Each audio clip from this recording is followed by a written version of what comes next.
brought to you by Silver Pumps. Top quality और consistent performance के लिए सिर्फ सिल्वर पंप्स नाम याद रखना। अब प्रधानमंत्री नरेंद्र मोदी 22 मई को बीकानेर आ रहे हैं। उसी बीकानेर में जहां पर ठीक सामने 30 किलोमीटर पाकिस्तान बॉर्डर पर बहावलपुर में भारतीय सेना ने अटैक करके जैसे मोहब्बत के अड्डे को नेस्तनाबूद कर दिया था। जिस नाल वायुसेना के अड्डे को बार बार पाकिस्तान निशाना बना रहा था, आदमपुर बेस के बाद नाल बेस पर प्रधानमंत्री नरेंद्र मोदी आ रहे हैं। इस प्रचंड गर्मी में आ रहे हैं और कहा जा रहा है कि देशनोक रेलवे स्टेशन को समर्पित करेंगे देश को और बॉर्डर पर सेना के जवानों से मिलेंगे, 1 लाख लोगों को संबोधित करेंगे। आपको लग रहा होगा इस भीषण गर्मी में जब ऐसा लग रहा है कि जल जाएंगे बाहर खड़े होकर, ऐसी क्या आफत पड़ी है कि प्रधानमंत्री नरेंद्र मोदी आ रहे हैं। नरेंद्र मोदी आ रहे हैं क्योंकि वाकई में सियासी आफत पड़ी है और पाकिस्तान को संदेश भी देना है कि हमने घर में घुसकर मारा था, घर में घुसकर मारेंगे। सेना का मनोबल ऊंचा है। प्रधानमंत्री नरेंद्र मोदी लगातार मीटिंग कर रहे हैं। आज भी सेना के बड़े अधिकारियों के साथ और सुरक्षा सलाहकार के साथ उनकी मीटिंग चल रही है। राजनाथ सिंह ने तो ऐलान ही कर दिया कि पिक्चर अभी बाकी है, यानी कि युद्ध होना ही होना है। युद्ध टाला नहीं जा सकता है क्योंकि देश अब युद्ध के रास्ते पर चल पड़ा है। वक्त लगेगा 1 साल, 2 साल, 3 साल, मगर चौथे साल से पहले युद्ध हो सकता है। ये देश के जनमानस को एक तैयार करने की श्रेणी है जहां पर चरणबद्ध से हमारी सियासी पार्टियां युद्धोन्मादी होती जा रही हैं और इसे सियासी फायदा कैसे लिया जाए इस पर चर्चाएं चल रही है।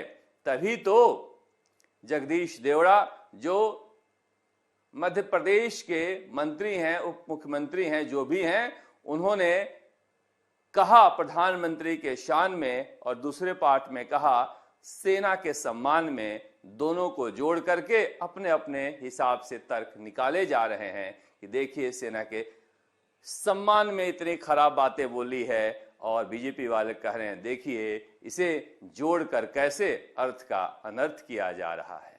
मगर ये चलता रहेगा, ये सियासी बातें हैं, इन बातों पर आप ध्यान मत दीजिएगा क्योंकि सेना से कैसे सियासी फायदा लिया जाए ये सबकी समस्या हो गई है।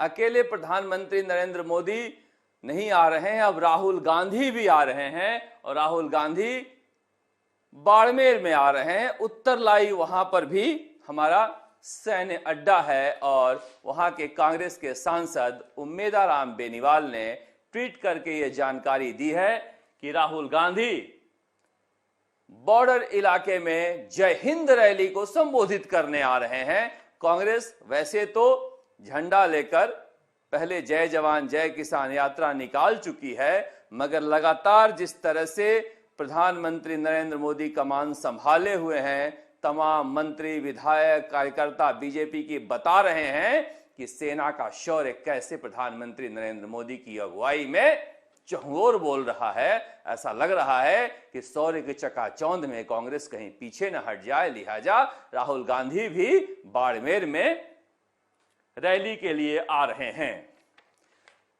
राहुल गांधी जय हिंद रैली के जरिए क्या बताएंगे पता नहीं, मगर क्या वाकई में एक डर दूसरे डर के विरुद्ध हो गया है, इसलिए युद्ध होगा। उम्मेदाराम बेनीवाल ने लिखा है कि भारतीय राष्ट्रीय कांग्रेस द्वारा 20 से 30 मई तक देश भर में आयोजित की जा रही जय हिंद सभाओं के अंतर्गत बाड़मेर को शामिल किए जाने पर मैं हृदय से आभार व्यक्त करता हूं। और उन्होंने बताया है कि किस तरह से ये रैली जो है होने जा रही है। इस प्रचंड गर्मी में कोई चुनाव नहीं है, लोकल बॉडी चुनाव भी नहीं है, मगर अच्छी बात है कि हमारी राजनीतिक पार्टियां सेना के सम्मान में बड़ी बड़ी सभाएं कर रही हैं। क्या वाकई आपको लगता है ऐसा?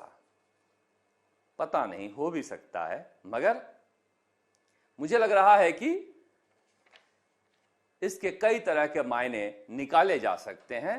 पर अच्छी बात है, सेना ने 1971 के बाद, मैं बार बार कह रहा हूं कि स्वदेशी हथियारों से किस तरह से पाकिस्तान के और आतंकियों के सैन्य और आतंकी अड्डे को प्रिसीजन के साथ, अचूक मारक क्षमता और निशानदेही के साथ बर्बाद किया है, उसकी शौर्य गाथाएं जनता में सुनाई जानी चाहिए। और मैं तो जैसलमेर बॉर्डर पर इसका साक्षी रहा हूं, अपने सेना के पराक्रम और शौर्य और उसके वैभव का।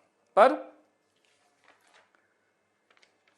लोकतंत्र है और लोकतंत्र में सियासत 24 घंटे चलते रहती है, इसलिए ये चलती ही रहेगी। सेना हमारे इन सब से अलग अपना काम करती रहती है और जनता के दिलो दिमाग में सेना के प्रति भरपूर सम्मान भी है।